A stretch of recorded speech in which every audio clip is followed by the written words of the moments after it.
स्त्री का घर। यह कहानी आप सभी का दिल छू लेगी।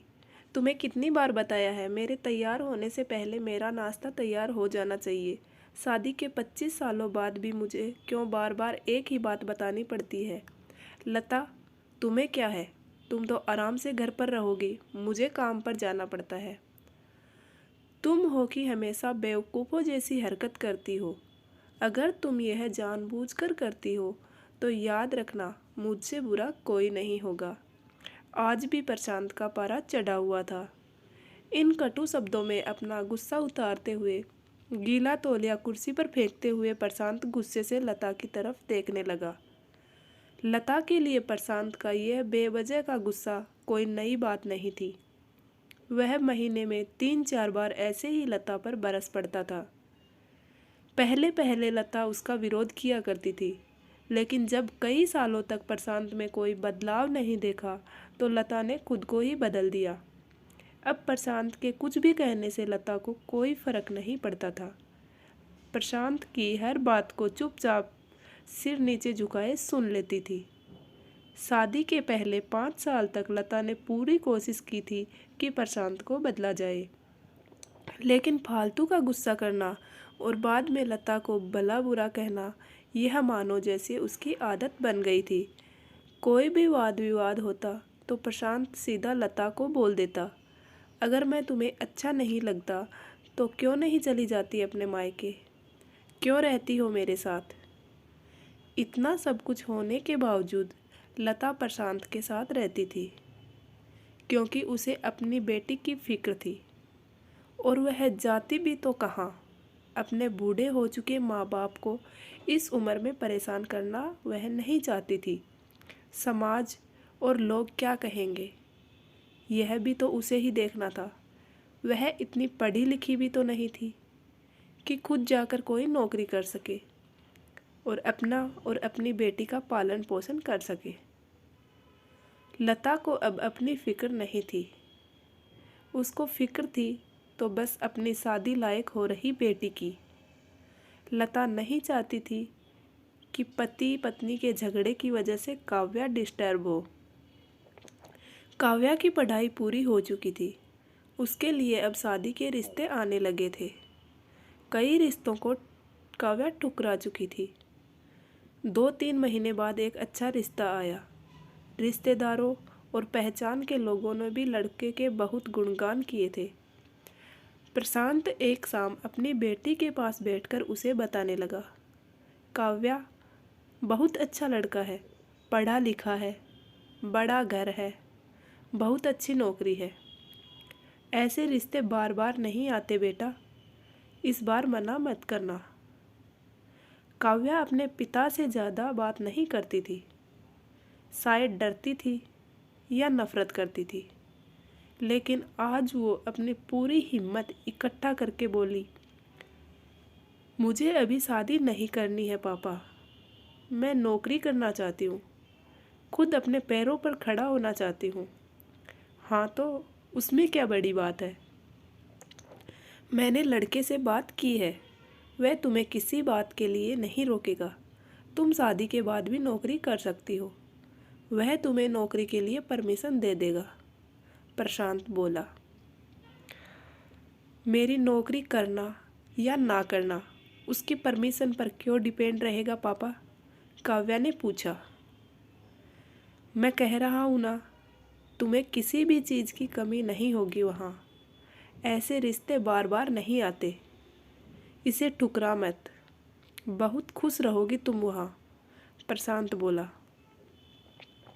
पापा, क्या मैं उतनी ही खुश रहूँगी जितनी मम्मी इस घर में खुश है? काव्या ने तंज कसते हुए कहा।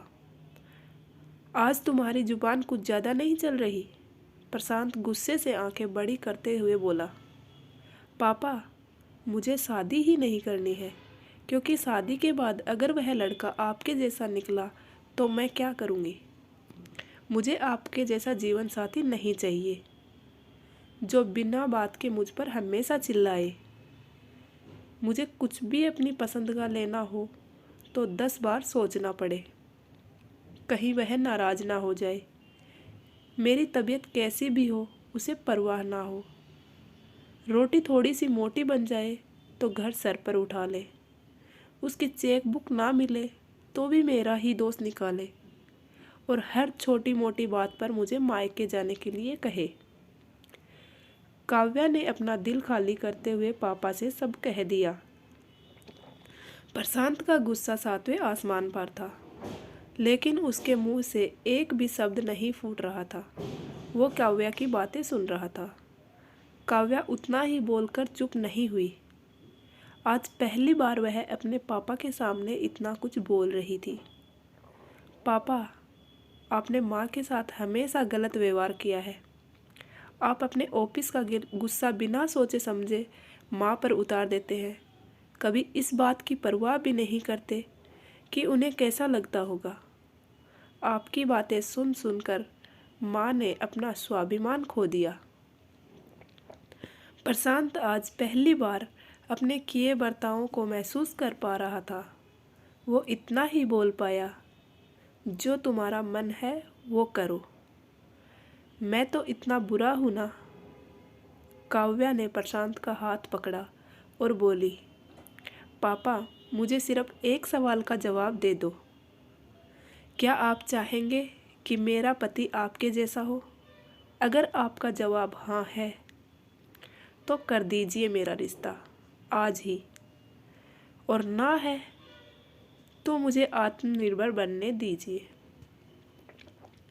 प्रशांत कुछ भी ना बोल पाया और वहाँ से चुपचाप बाहर चला गया। आज उसे लता के सामने जाने में शर्म आ रही थी। चलती चलती उसकी आंखों से आंसू बह रहे थे। प्रशांत ने आज से अपने आप को बदलने का निश्चय किया। अगले दिन से लता ने अपने पति में काफ़ी बदलाव देखा।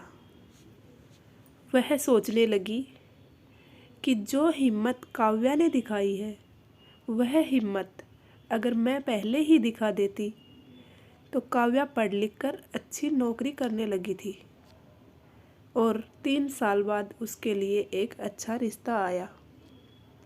और उसकी विदाई पर प्रशांत बोला, बेटा, तू हमेशा खुश रहेगी, क्योंकि तेरा पति तेरे बाप जैसा नहीं है। प्रशांत की यह बात सुनकर लता और काव्या की आंखों में आंसू बहने लगे। दोस्तों, हमारे समाज में औरतों को भले ही देवी का दर्जा दिया जाता है, लेकिन वह स्वतंत्रता नहीं दी जाती जो उन्हें देनी चाहिए। उन्हें बचपन से ही बताया जाता है कि वह पराया धन है। स्कूल से आने में देर हो जाए तो पिटाई मिलती है। मोबाइल पर बातें करते हुए दिख जाए या खिड़की से झांकते हुए दिख जाए तो शक किया जाता है। माँ बाप का घर तुम्हारा नहीं है, पति का घर ही तुम्हारा घर है। जीवन भर यह बातें बता बता कर उन्हें ससुराल भेज दिया जाता है, और एक दिन किसी छोटे मोटे झगड़े में ससुराल वालों से उन्हें सुनना पड़ता है कि इस घर को छोड़ दो और मायके चली जाओ। अब आप ही बताओ, ऐसी स्त्रियों का सच्चा घर कौन सा है? आखिरकार वह किस घर को अपना घर कहे? उम्मीद करती हूँ दोस्तों, कहानी आपको ज़रूर पसंद आई होगी, और अगर कहानी पसंद आई है तो कहानी को लाइक करें, और आपकी इस कहानी के बारे में क्या राय है कमेंट करके ज़रूर बताना। Thank you.